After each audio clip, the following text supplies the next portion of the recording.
Writer's block has various causes, and it can be helpful to self-diagnose the root of the problem. Do you have perfection paralysis, where you worry about how much your first draft sucks, or about ruining a good idea? Or do you suffer from foggy vision, and that you're uncertain what happens next in the story, or how in the world it's all going to fit together in the end? Maybe the problem is simply boredom. You've lost that passion, that spark you once felt, and now the project feels like a chore. Whatever the cause, you can attempt to cure yourself of writer's block by trying out different antidotes. 1. Read other people's stuff. Go out and get your hands on a book or short story you've been dying to consume, especially if it's by an author you admire.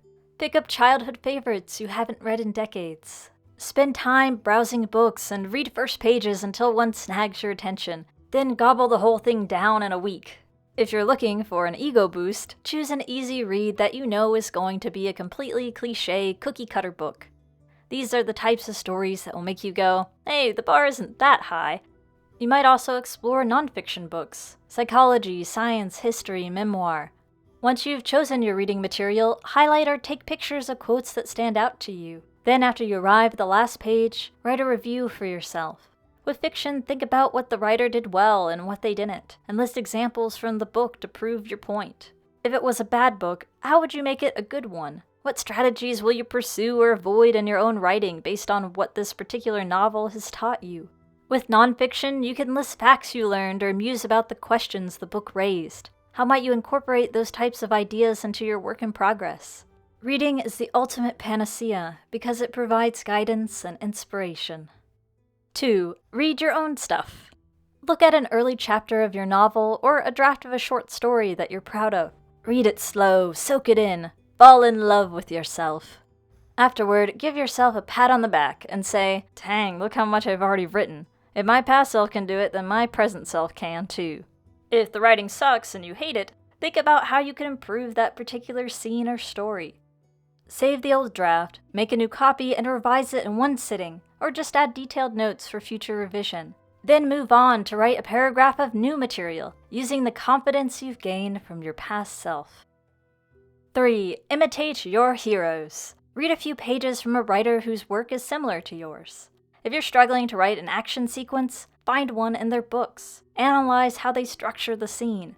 Then write an action scene for your story as if you are that author. Wear their style like a well-fitted jacket. You can find more detail about this technique in my echo exercises video.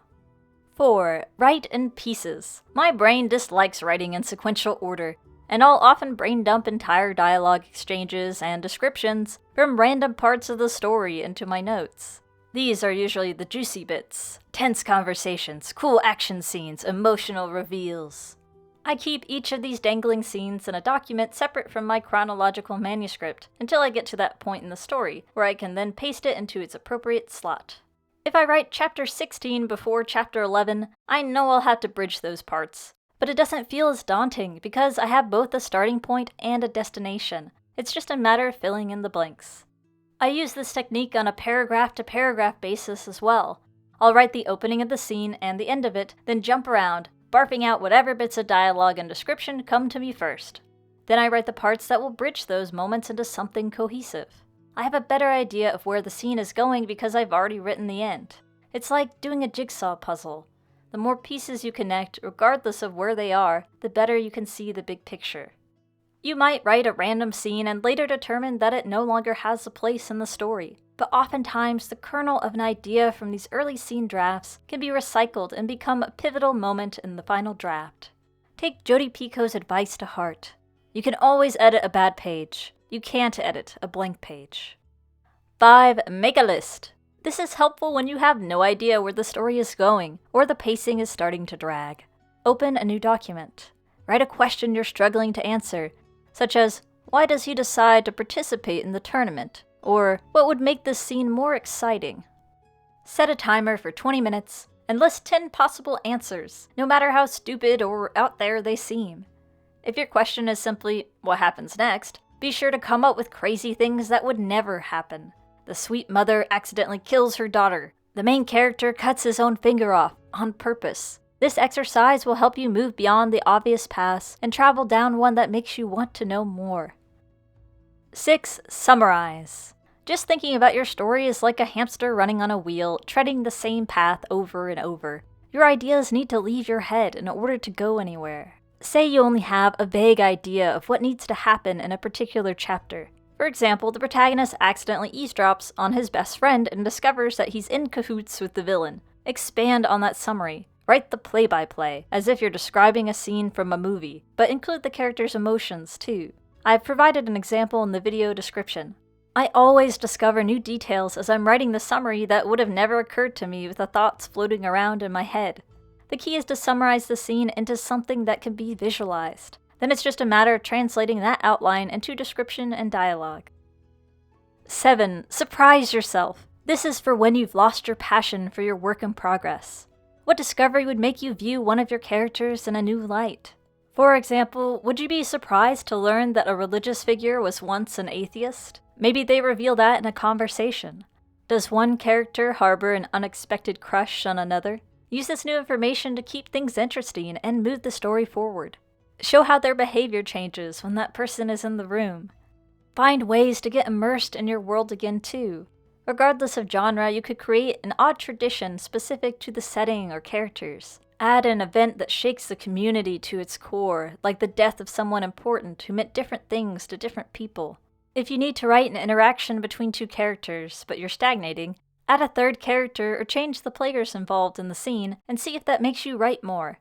If you have two lovers meeting for a tryst, shove their nosy neighbor into the mix to add humor and conflict. Or try changing the setting. Instead of a bedroom, they could be trying to have some sexy times in a cemetery, and it's really not working out. Give yourself something to look forward to writing, especially in terms of conflict between characters. 8. Talk to other writers about your writing. Describing your story problem to someone else forces you to mentally organize your ideas, and with organization comes clarity. A good critique partner will provide honest and detailed feedback. They'll help you see what you're doing well and what you need to work harder on.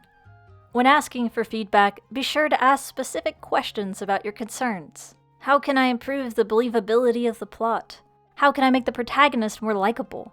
What do you think is going to happen next in the story? In addition, other writers may provide suggestions that you would have never come up with by yourself, and those ideas can lead the story in new, exciting directions. 9. Get organized. Sometimes I feel overwhelmed by the number of possibilities and edits I need to make. That's when I know it's time to declutter. Use an organizational tool like OneNote or Scrivener to create different compartments for each scene, as well as for each character or world-building element. Keep a log of changes you plan to make for each chapter so that you can reference it later. Whenever I organize my notes, I inevitably add to them and accidentally write snippets of scenes in the process. 10. Research relevant topics. Most writers tend to fall down a rabbit hole while trying to Google the best way to dispose of a body or what have you. This is a form of procrastination. However, every so often, give in to the urge. Set a timer for 2 hours. Open as many tabs as your browser can handle and start a fresh document. Summarize the most useful information in bullet points. After you've compiled all your notes, organize them by subtopic. Say you have a character who's on the verge of starvation. You would use those subtopics to organize your notes. You might research the physical effects, the mental effects, and personal accounts. Then you can write a passage from the lens of your character, using those details you've uncovered. Starvation often causes hallucinations, for instance. So what would this character in particular hallucinate about? Use targeted research as the jumping-off point for writing a scene. 11. Reflect. Journal about what you're stuck on. Talk yourself through the problem. What do you love about your work in progress, and what's bothering you? You can also identify your strengths and weaknesses as a writer.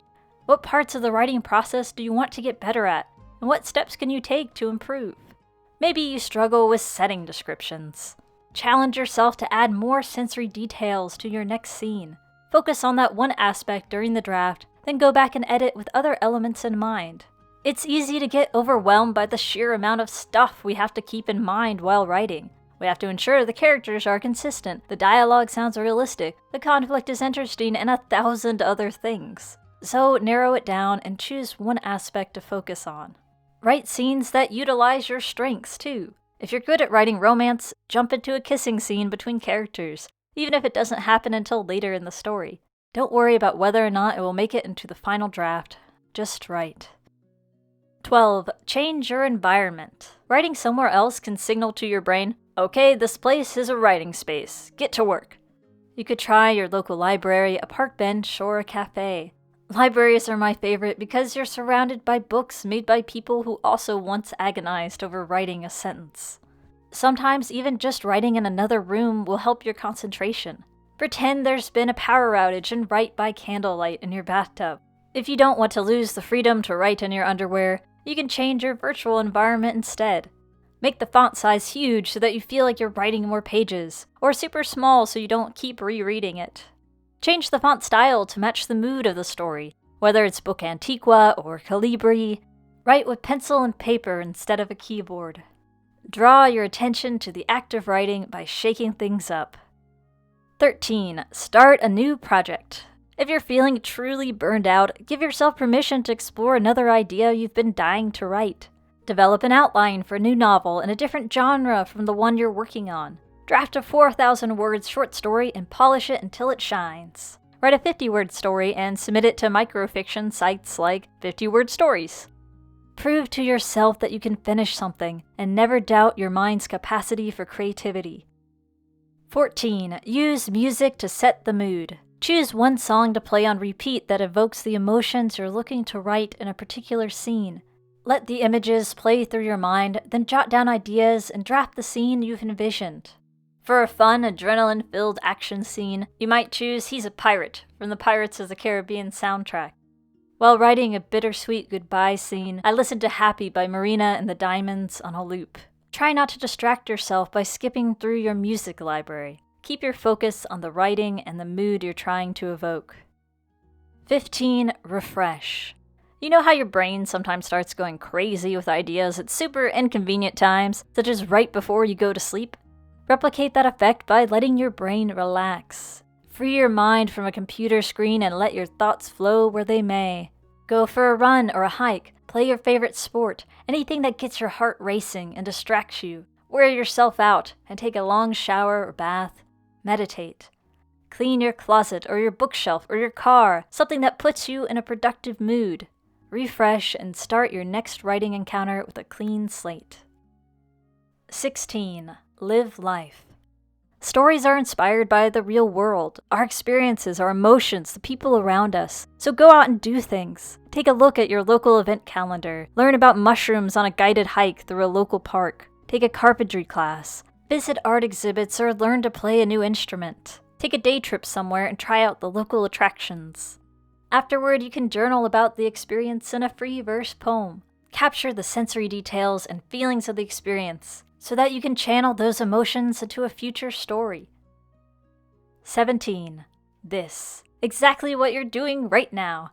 Books, blogs, podcasts, and videos about writing can help you view the process in a different light. When looking for advice, target the specific problem you're having. If you're worried your character is flat, find resources on how to create three-dimensional protagonist. If you're new to writing in first person, learn the pros and cons. There are countless resources out there, but a few of my favorites are the book Writing Tools by Roy Peter Clark, the Fiction University blog run by Janice Hardy, and the Writing Excuses podcast. For more tips on overcoming writer's block, Chris Mandeville's 52 Ways to Get Unstuck contains a wide range of ideas. As novelist Erica Jong says, all writing problems are psychological problems. Blocks usually stem from the fear of being judged. If you imagine the world listening, you'll never write a line. That's why privacy is so important. You should write first drafts as if they will never be shown to anyone. In other words, focus on generating ideas, not judging them. When faced with writer's block, experiment and find what cures work best for you. Some might be duds, and others, well, they might just be magic. I'll leave you with one of my favorite quotes about writing. Remember that you can find the most inspiring teachers in every book you love. Remember that you can be awash in doubt and fear and still write. Remember that the way out of doubt and fear is through them, one word after another. What's your go-to way of curing writer's block? I'd love to hear about it in the comments. Whatever you do, keep writing.